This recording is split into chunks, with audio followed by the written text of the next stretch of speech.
Right. Good morning, everybody, and a very, very, very warm welcome to you this morning. It's my honor to be welcoming you and partnering with Biz Community in this, their 15th year of Biz Trends. For those of you who don't know me, my name's Dion Chang, and I'm the founder of Flux Trends. And Flux Trends is a consultancy that helps companies and organizations just to make sense of continually shifting trends and foundations that shake them. We use a mantra called trends as business strategy. And I think this is what you're going to also get from today is a lot of ideas for pointers, not only to a new north, but also to guide your business. So we can all agree that 2020 was a year of great irony. We were meant to have this 2020 vision. Everybody started the year with new me, new year, new me. But it ended up with most of us having completely blurred vision or sometimes completely blindfolded. But we kind of been stumbling around trying to find new strategies. And this is why at the beginning of 2021, we want to try and find new narratives, look for the new north, and just make a bit of clarity there.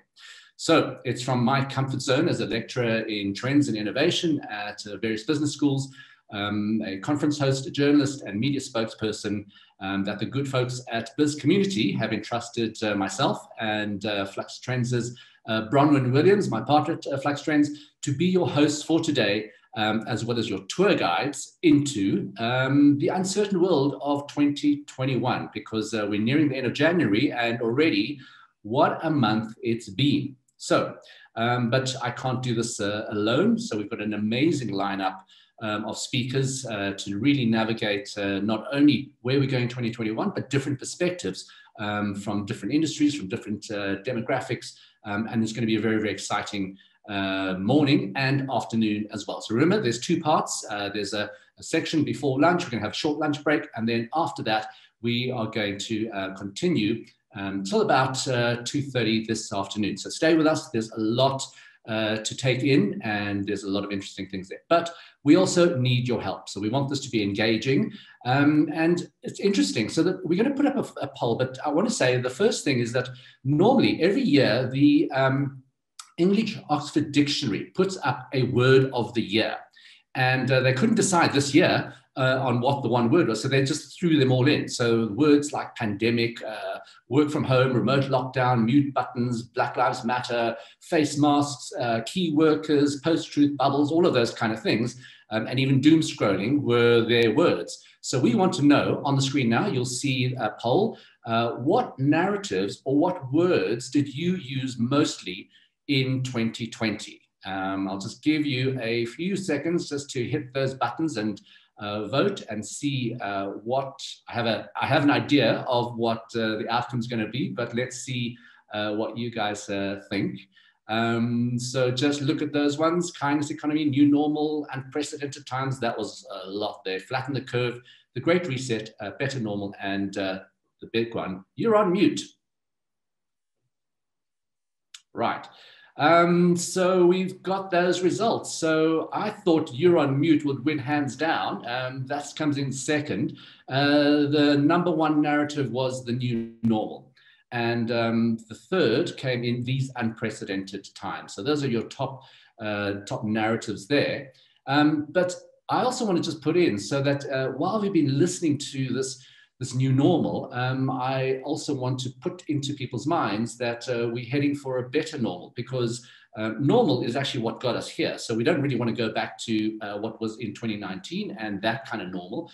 We want to really, really move forward. So while we are going on for the entire Biz Trends 21 event, please tweet, watch out for the hashtag, and follow what's the conversations on Twitter. The hashtag is BizTrends2021. And of course, the most insightful and funny and hilarious tweets will stand a chance to win a copy of Musa Kalenga's awesome book, Ladders and Trampolines. And we're going to hear from Musa a little bit later, straight after lunch. But let me get going. So what I've been able to do is, or been asked to do, is to give a little bit of context into 2021. And I'm just going to get this on screen and we can go right ahead with that. What I'm going to do is present something that we at Flux Trends use every year. It starts the year off. It is a snapshot of where the world is going. And the presentation is called The State We're In. So what this really entails is I'm going to go through in really just 15 minutes, a real glimpse of this presentation.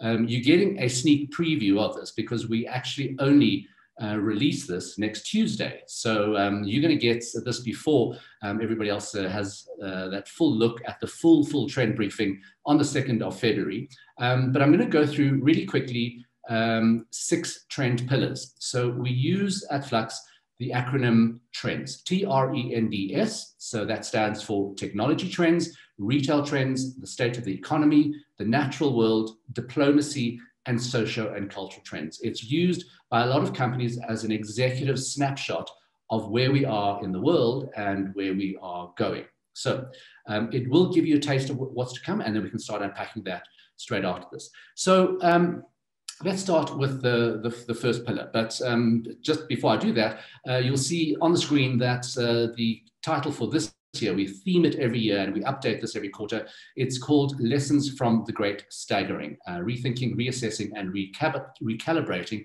And what I mean about the Great Staggering, it's a little phrase that we came up with at Flux Trends. And this is to describe the era or the time between full lockdown, which happened almost a year ago in March 2020, to whenever this better normal is going to be. And I don't want to sugarcoat things, but it looks like we're going to at least have another 3 quarters of 2020. So let's brace ourselves for that. The first pillar is technology. So there's a lot of things that have been going on, but I don't have time to go through all of the things with technology, advances in AI, the advances and the near encroachment of passenger drones, which is literally flying taxis. But what I do want to just put into this today's presentation and this glimpse of this presentation is the integration of robotics. So because of the contactless economy that the pandemic has spawned, and that's a really, really big one in terms of the retail pillar, we're seeing the surge of using robots to do things. So automation is not new, but the proliferation of so many robots is really interesting. So if you look on the screen, look very carefully at the different countries I've put just under them as in terms of labels, and you'll start seeing there's another slide coming up here, because the ones you're seeing on screen are more humanoid robots, and I'm going to show you some more normal looking ones, so to speak, non-humanoid ones. If you're a Star Wars fan, I can put it to you that there are robots that look like C-3PO, and then there are other ones that look like R2-D2. But what you're starting to see here and on screen are healthcare robots, hospitality bots, and maintenance or service bots. The one in the middle is interesting because that's a South African one. This is a new smart hotel that's just opened in Johannesburg. There's another one opening in Cape Town a little bit later. But on screen is one of the 3, what they call electronic employees. So this smart hotel is partially run or serviced by hospitality bots. And their names are Lexi, Misha, and Ariel. The one on the right is an interesting one. It's actually the Japanese one, is what that robot is doing is sanitizing all the door handles with UV light. And of course, with the one in Egypt, you see on the left-hand side, we had our own telepresence robot in Tygerberg Hospital. And this was to connect patients, COVID patients, with their families who couldn't come into the hospital ward, just to see them and have some human contact, albeit through a screen. I mentioned the R2-D2 robots, so you can see here from Mexico to South Korea to the UK.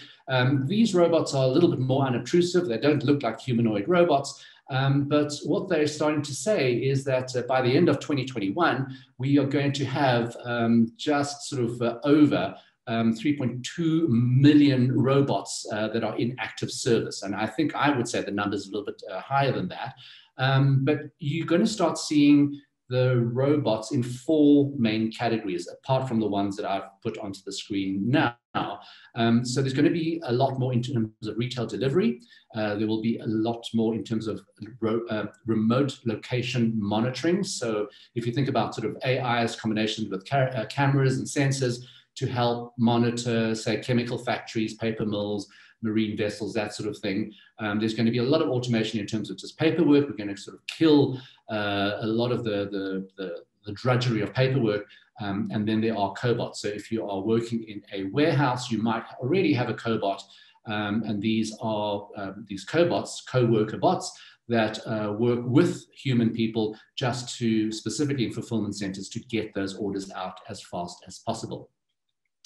In each of these pillars, I'm going to give you a bellwether. So this is a signal of a case study that just says this is where we are in time, in history, in terms of 2021.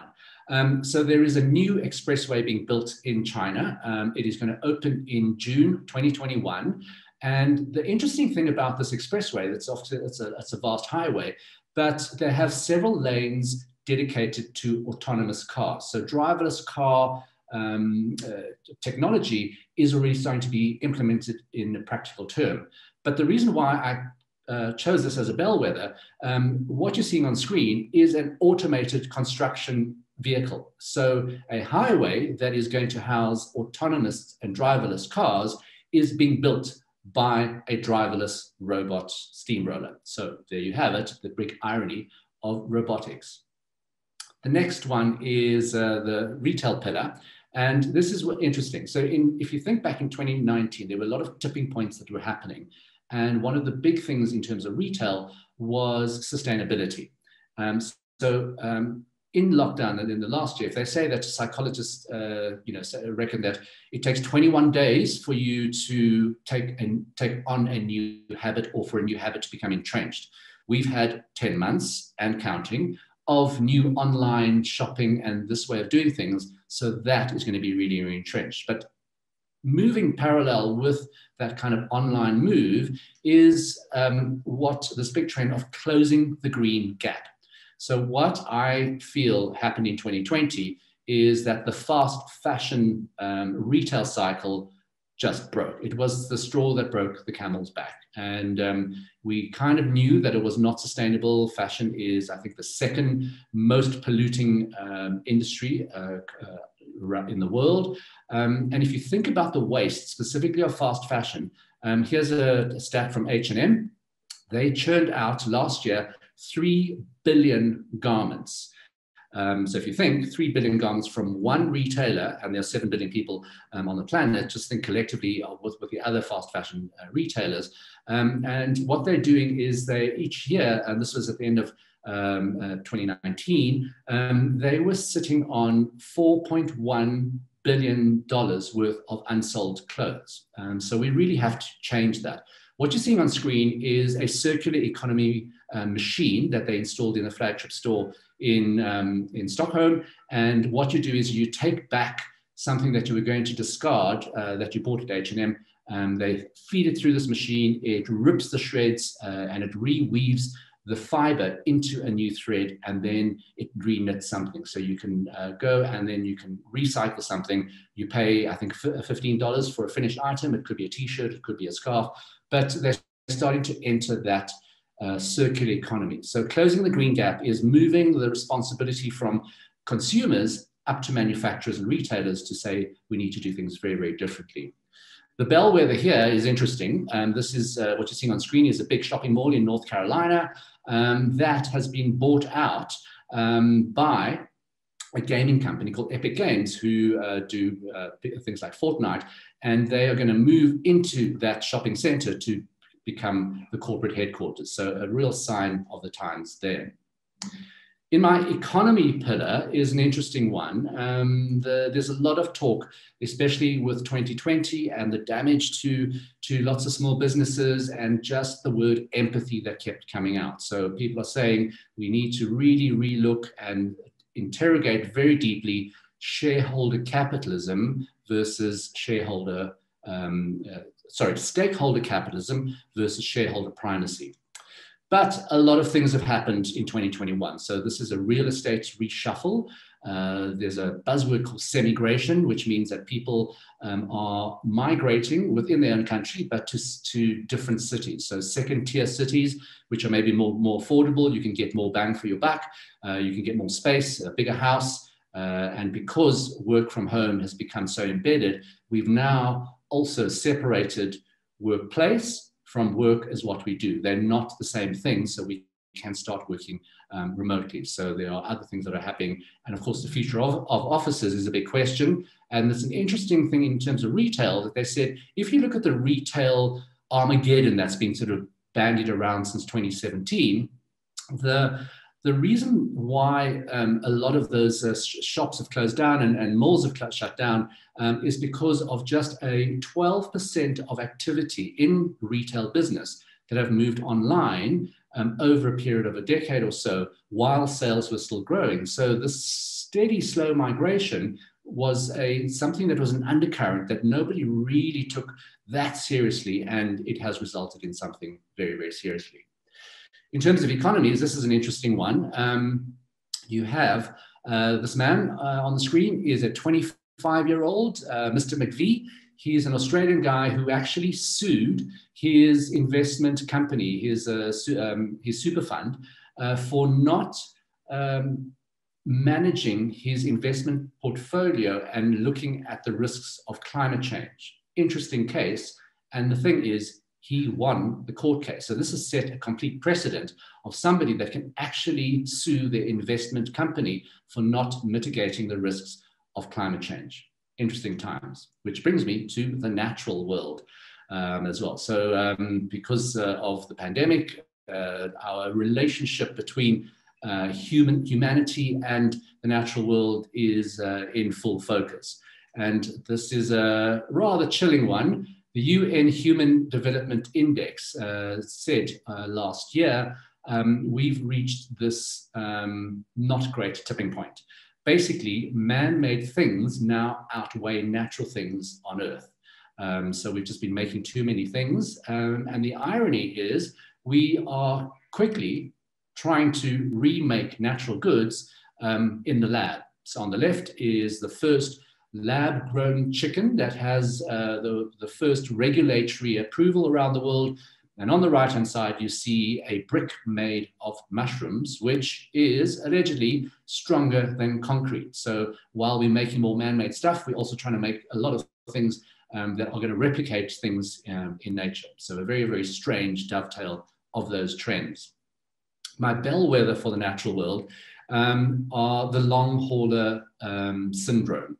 Or the long haulers, COVID, they're calling them several things. So it's either long COVID or the long haulers, but there are health professionals that are calling for a post-acute COVID syndrome. So what this is that the people that have thankfully survived, and we've got a brilliant plus 80% survival or recovery rate in South Africa, but those people that have recovered are finding that 6 months down the line, they have other health issues which they never had before.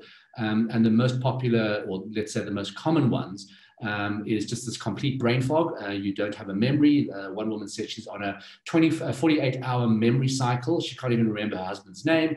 And the big one is just this fatigue. So people are saying very much like ME or the chronic fatigue syndrome, post-COVID or long haulers should be categorized as a new syndrome because it's going to impact productivity around the world, and employers especially need to understand that if your employee says, I just can't get to work today because I'm exhausted, there is a reason behind that.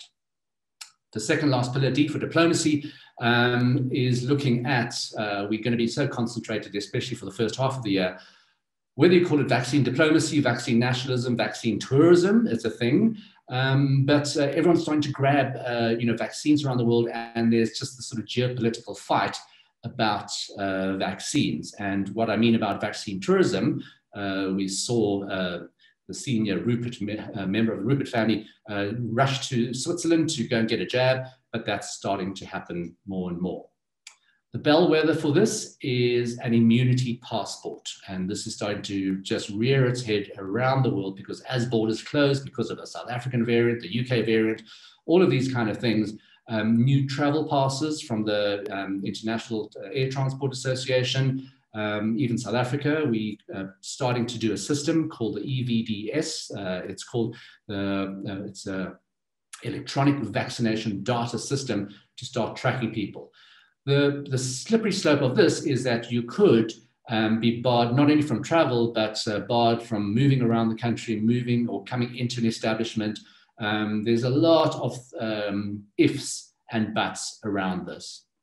My final pillar is really from the social cultural sector, and we're looking at a new economy in cyberspace, the metaverse economy. So e-commerce is so 2018 now, v-commerce is the new thing. What you're seeing on screen is just something from Animal Crossing, and the fact that you can now actually hire an interior designer to design the interiors of your home in Animal Crossing. Last year, Lil Nas X, he performed in a game called Roblox. His avatar, he didn't perform, well, he sort of performed, but his avatar performed in the game, and that went over 4 shows over 2 days. He garnered 33 million views. So things are changing in the virtual world. And if you have $10,000 to spend, you can also splash that on a virtual designer dress, which you will never wear, but your avatar will have a great time in it. And then finally, my bellwether here is really about robot therapists. So it's just looping all the way back to technology. We're starting to find out that 2020 was really rough in terms of mental well-being. And what we're starting to see is that people are actually, there was a survey going around and 80% of respondents said they are quite happy having a robot as a therapist. So you're actually speaking to a chatbot, it's AI, but it's a sign of our times that we maybe can't afford to see a proper therapist, or we just don't want to, and we feel more comfortable speaking to a machine or an algorithm to do that. And if you are interested in that, just Google something called Wobot, and that is your psychiatrist or your psychologist on your phone in the form of a Wobot. And ladies and gentlemen, that is my quick synopsis of what's to come in 2021. And I'll just come back onto screen with my colleague Bronwyn. This is Bronwyn Williams, my partner at Flux Trends. Good morning, everyone. So I've got a couple of questions to direct to Dion that have come through from the audience that has been listening today. I think the first one is something that I know you're quite passionate about, Dion, and that is the question of when it comes to the on-demand economy and to businesses tapping into online deliveries and moving and pivoting into things like dark kitchens and getting into part of that whole sort of sharing economy, delivery economy space. What are the challenges and what are some of the solutions that you've observed for businesses that perhaps don't exist within urban hubs? Have we seen any case studies, or do we have any advice for businesses wanting to tap into the whole e-commerce space that perhaps aren't part of urban transportation hub networks? Yes, there are. And, there's some amazing South African examples, or there's one in particular called eButler.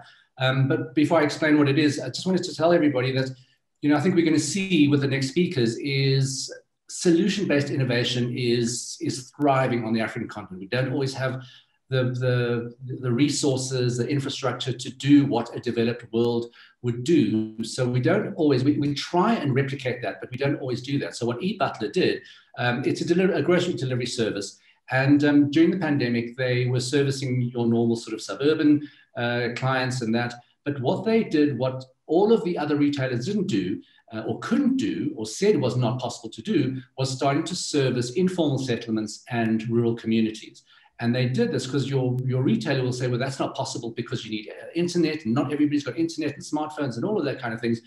They just basically received shopping lists from their clients on WhatsApp and said, we want bread, tea, this. It was a little bit of a nightmare because they would have to go back to the client and say, do you want 2 kilograms, 1 kilogram, do you want brown sugar, white sugar, what brand do you want, all of those things. But they ironed those things out and they proved that it was possible. Okay, great. Thanks so much, Dion. And then there's another question that's something that I was looking at quite a lot last year, but I'm sure you have thoughts on it too. And that is the sort of challenge when it comes to automation and the question around robot rights and robot responsibilities. As more and more sort of functions in supply chains are automated, what are your thoughts around using accountability for that machinery and how rights can be used to actually allow organizations to perhaps absolve themselves of some of the responsibility of their creations and Frankenstein's monsters that they're putting out into the marketplace? It is the brand new world that we are heading into in 2021. So if you're looking for a new north, then yeah, look at robotics, automation, and things like AI bias. What you're talking about is, people were saying, I think it was Steve Jobs, or not Steve Jobs, a while back, was saying, somebody was saying we need to probably tax robots or tax automation because they're taking away people's jobs. So we need the companies that are using robotics must actually pay that kind of tax. It is really such murky water because we've not gone there. We've gone for that convenience. And what we're starting to see, and from the slides I showed, is that we're starting to knit together more closely robotics, which is just kind of automation, but with machine learning. So AI is starting to come into that. And what happens when those robots actually, they're not, we don't think they're going to become sentient beings, but when they start learning kind of things, and already what is quite popular is algorithmic or AI recruitment. So it's just to sort of sift through all of the applications for a company, and basically you are interviewed by an algorithm to be said yes or no to go forward to the next level. And yeah, that's already sort of got people quite nervous about that. So I think it's very muddied waters, but something we're going to have to confront very, very soon. Oh, absolutely. And then one last question, because I know we're running out of time now. When it comes to technology, once again, and things like algorithms that are being involved with more and more decisions on both a consumer level and on a business-to-business level, what are some of your thoughts around the issues around privacy and data rights there, which we know has been hugely topical over the last few months?